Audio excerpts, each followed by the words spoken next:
শিক্ষার্থীরা আসসালামু আলাইকুম। আমি কবির অ্যাকাউন্টিং হোমের পক্ষ থেকে তোমাদেরকে স্বাগত জানাচ্ছি। আজকে তোমাদের সামনে নতুন আরেকটি ভিডিও নিয়ে হাজির হয়েছি।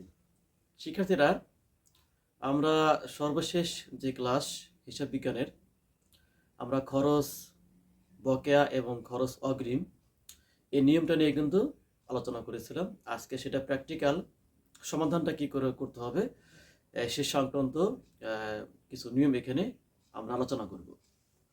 আমরা একটু খেয়াল করি, এখানে 2025 সালের এপ্রিলের 3 তারিখে ভাড়া পরিশোধ করা হলো 3000 টাকা। ভাড়া পরিশোধ করা হলো 3000 টাকার অর্থ হলো যে আমার যে সময়কাল থাকে, জাবেদা বিশেষ করে একটা সময় থাকে, একটা মাস সময় থাকে, সেই সময়ের মধ্যে আমাকে এই ভাড়া বা যাবতীয় খরচ আমাকে পরিশোধ করতে হবে। ভাড়া পরিশোধ করা কথা অর্থ হলো যে আমি নির্ধারিত সময়ের মধ্যে এই ভাড়াটি পরিশোধ করতে পেরেছি, যার ফলে কোনো খাতের মাধ্যমে যখন আমরা অর্থ পরিশোধ করি সেই খাতটাকে ডেবিট করতে হয়, যার ফলে এখানে ভাড়া হিসাব কিন্তু এখানে ডেবিট। এখন হিসাবের শ্রেণী বিভাগ, ভাড়াটা কিন্তু ব্যয়। তার কারণটা হলো এই ভাড়া কিন্তু আমাকে প্রতি মাসে কিন্তু প্রদান করতে হবে, যেহেতু বারবার দিতে হবে, যার ফলে এটাকে ব্যয় ধরতে হবে এবং এর ফলে কিন্তু আমাদের ব্যয়টা কিন্তু বৃদ্ধি পাচ্ছে। ভাড়াটা নগদে বা চেকে আমরা পরিশোধ করতে পারি, যেহেতু এখানে কোনো কিছু বলা নেই, তার মানে আমরা নগদে এখানে পরিশোধ করব, যার ফলে নগদের হিসাব ক্রেডিট। নগদ টাকা হলো ব্যবসায়ের সম্পদ, যার ফলে প্রতিষ্ঠানের সম্পদ কিন্তু এখানে হ্রাস পাচ্ছে।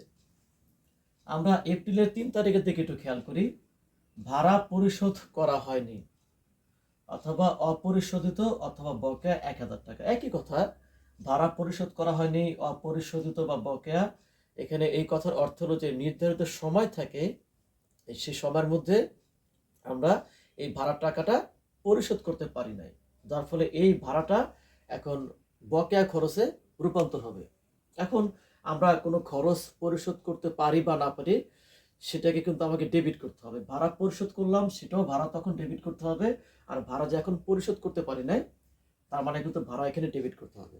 কারণ খরচটা নগদে হতে পারে, আবার খরচটা অনগদে কিন্তু এখানে হতে পারে, যার ফলে ভাড়া ডেবিট, ব্যয় এবং প্রতিষ্ঠানের ব্যয়টা বৃদ্ধি পাচ্ছে। যেহেতু ভাড়াটা পরিশোধ করতে পারা যায় নাই, যার ফলে প্রতিষ্ঠানের দায়টা কিন্তু এখানে বৃদ্ধি পাবে, কারণ এই ভাড়ার টাকা আমি হয়তো এখন দিতে পারি নাই, ভবিষ্যতে এই ভাড়ার টাকা আমাকে প্রদান করতে হবে, যার ফলে বকেয়া ভাড়া ক্রেডিট, এটা দায় এবং প্রতিষ্ঠানের দায়টা কিন্তু এখানে বৃদ্ধি পাচ্ছে। এপ্রিলের 5 তারিখে ভাড়া অগ্রিম পরিশোধ করা হয়েছে 500 টাকা। কোনো খরচ যখন অগ্রিম দেওয়া হয়, এর মানে হলো সেটা বেশি প্রদান করা হয়েছে। বেশি মানে কি, যাকে পরিশোধ করা হলো ভাড়ার টাকাটা, সে আমার কাছে যে কয় টাকা পাবে তার থেকে বেশি আমি সেই টাকাটি প্রদান করলাম, অর্থাৎ তার যে খরচটা প্রদান করার কথা তাকে, সে তার থেকে যখন বেশি আমি প্রদান করব, এই টাকাটা কিন্তু আমি তার কাছে দাবি করবো এখন, যার ফলে এই বেশি প্রদান করলাম, এটা এখন আমার জন্য সম্পদ, কারণ আমি এই তার কাছে টাকাটি এখন পাবো। যেমন আমি একটা বাসা ভাড়া নিলাম বা দোকান ভাড়া নিলাম, প্রতি মাসে আমাকে 5000 টাকা দিতে হবে, তার প্রতি মাস শেষে আমি তাকে 5000 টাকা প্রদান করবো, এটা হলো আমার জন্য ব্যয়। কিন্তু এখন যদি আমি তাকে 7000 টাকা বা 6000 টাকা প্রদান করলাম, এই যে অতিরিক্ত টাকাটি প্রদান করলাম, এইটা আমি এখন তার কাছে টাকাটি পাবো, যার ফলে এইটা এখন আমার জন্য সম্পদ হবে।